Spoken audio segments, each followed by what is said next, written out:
mēs esam Rīgā, kur uzstādījām šeit katls Bart Met.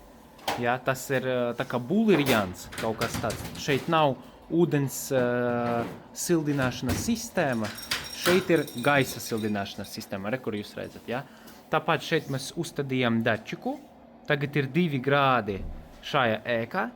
Un, lai uzzinātu, cik mēs gribam, vienu reizi nospiedīsim uz sensoru. Gribam 10 grādus, ja? Un deglis mums darbojas tikmēr līdz tam brīdim, kad viņš sasniedz to vēlamo temperatūru, 10 grādus. Ja?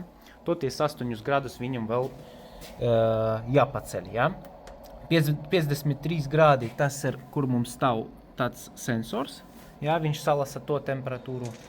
Un tad pa lielam ļoti laba priekšrocība deglim, kā jūs varat arī jebkurā momenta gadījumā atgriezties atpakaļ uz malkas sistēmu, ogles, briketes, granula, un tā tālāk, ja? Kā arī opcija uz granulas sistēmu.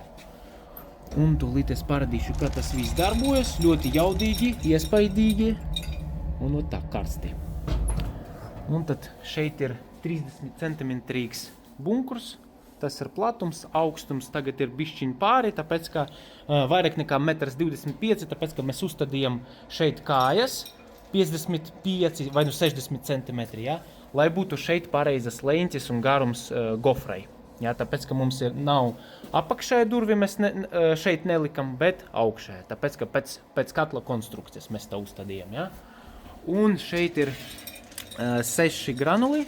6 granulas maisiņi ietilpst iekšā, kā arī, ja būtu tāds pieprasījums, mājas īpašnieks var uzstādīt tādu pagarinātāju, lai būtu arī papildus 3 maisiņi. Vat tā viss izskatās, un tad droši varat zvanīt, jautāt un konsultēties.